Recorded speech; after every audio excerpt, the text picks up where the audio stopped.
Hello everyone, this is Mohammad Umair और स्वागत है आज की इस करंट अफेयर्स के एपिसोड में। दोस्तों, आज की इस करंट अफेयर्स के एपिसोड में हम देखेंगे कुछ करंट अफेयर्स के क्वेश्चन और उन क्वेश्चन का करेंगे पोस्टमार्टम। तो चलिए शुरू करते हैं आज का ये अपना एपिसोड। दोस्तों, आज का ये हमारा तीसरा एपिसोड है। इसके पहले हमने 2 एपिसोड अपलोड कर दिया है। तो चलिए देखते हैं हमारे तीसरे एपिसोड के पहले क्वेश्चन की तरफ। देखिए, पहला क्वेश्चन ये कहता है कि ऑलिव रिडले टर्टल भारत के किस राज्य में पाई जाती है। सबसे पहले हम बात कर लेते हैं ऑलिव रिडले टर्टल। देखिए, ऑलिव रिडले टर्टल का मतलब ये कछुआ है, जो एक छोटा कछुआ होता है। तो भारत के किस राज्य में पाई जाती है?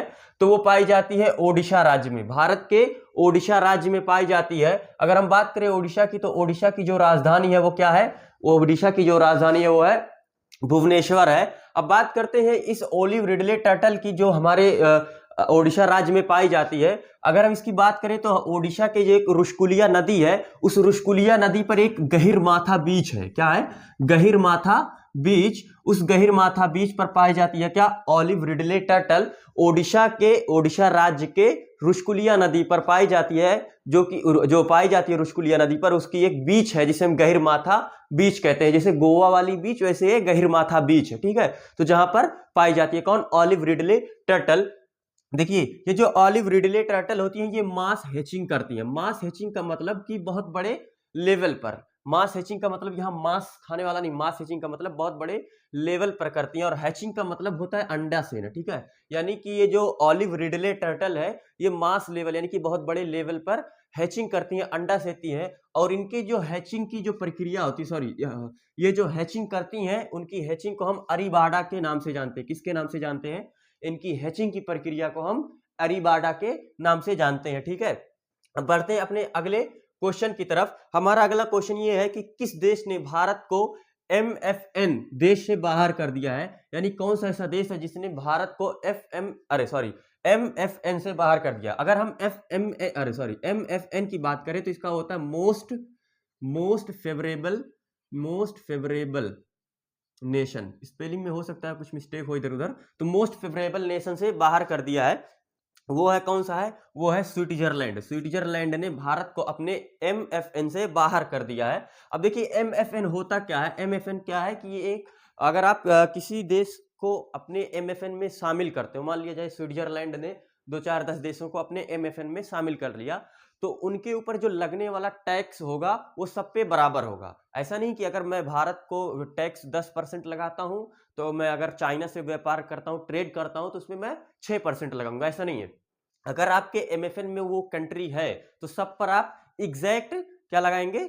टैक्स लगाएंगे। यानी कि आप उन देशों से भेदभाव नहीं कर सकते। यही MFN का मेन मुद्दा होता है कि आप भेदभाव खत्म कर देंगे, यानी कि जितने भी आपके MFN में देश होते हैं। ठीक है, अब देखिए, MFN में क्या होता है कि MFN से एक हमारा एक व्यापार होता है जिसे हम कहते हैं European free trade agreement. European free trade agreement क्या होता है कि यूरोप में जितनी भी कंट्रीज हैं, वो इसकी जो एक स्टॉकहोम में जब एक इसकी बैठक हुई थी 1960 ईस्वी में, तो इसमें क्या कहा गया था कि इसमें आप, अगर आप यूरोप से ट्रेड करते हो, तो उसमें आप फ्री ट्रेड एग्रीमेंट, मतलब आपको उस पर टैक्स नहीं देना होगा। ठीक है, तो उस वक्त जब इसमें कंट्री हुई थी, उसमें कितनी कंट्रीज थी? उसमें 4 कंट्री ने इस पर साइन किया था। एक था आइसलैंड, दूसरा था लिechtenstein, तीसरा था नॉर्वे और चौथा था स्विट्जरलैंड।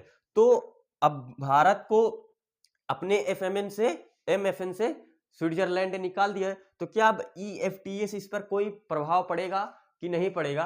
तो इससे इसका कोई प्रभाव नहीं पड़ेगा, क्योंकि इसका अलग है और इसका अलग है। ठीक है, अच्छा, इससे जो फायदा हुआ था हमको, इंडिया को EFTA से, तो EFTA से ये फायदा हुआ था कि ये जो EFTA वो क्या कहते हैं, बैठक हुई थी, इससे ये था कि ये लोग भारत में इन्वेस्ट करेंगे। इन्वेस्ट जब करेंगे, यानी क्या करना था इसका, EFTA का मेन मुद्दा क्या था कि व्यापार को बढ़ाना था। क्या था?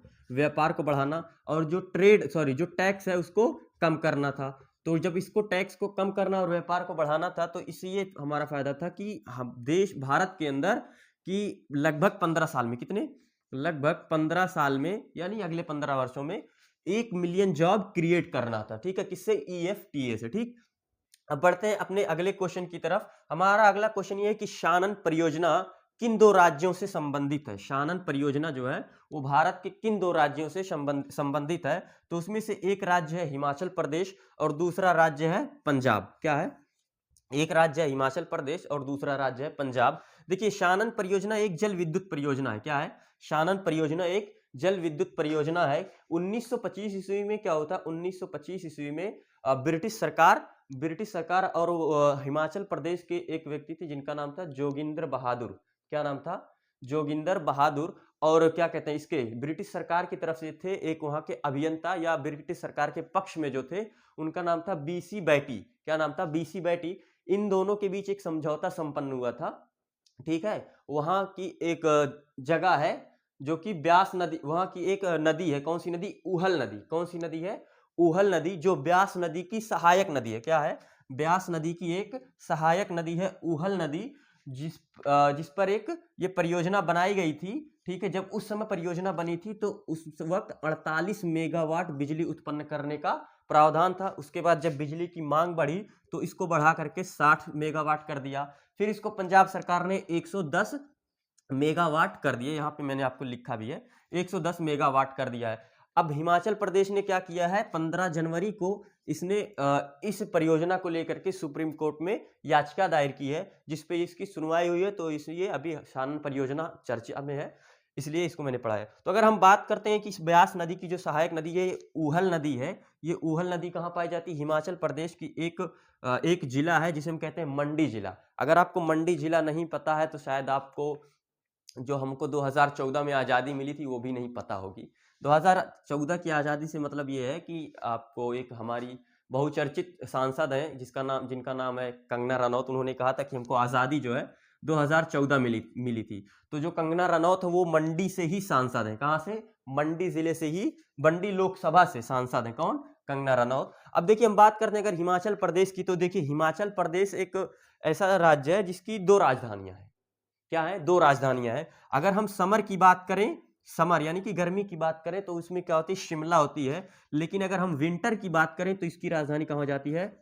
धर्मशाला हो जाती है। लेकिन ऑफिशियली आप ज्यादातर देखेंगे तो वो शिमला ही है। ठीक है, जहां तक आप देखेंगे वो शिमला ही है। लेकिन 2 राजधानियां मानी जाती हैं। कौन? एक होती है शिमला, दूसरी है धर्मशाला। तो ये था आज का क्वेश्चन। आई होप आपको पसंद आया होगा। मिलते हैं नेक्स्ट वीडियो में, तब तक के लिए जय हिंद।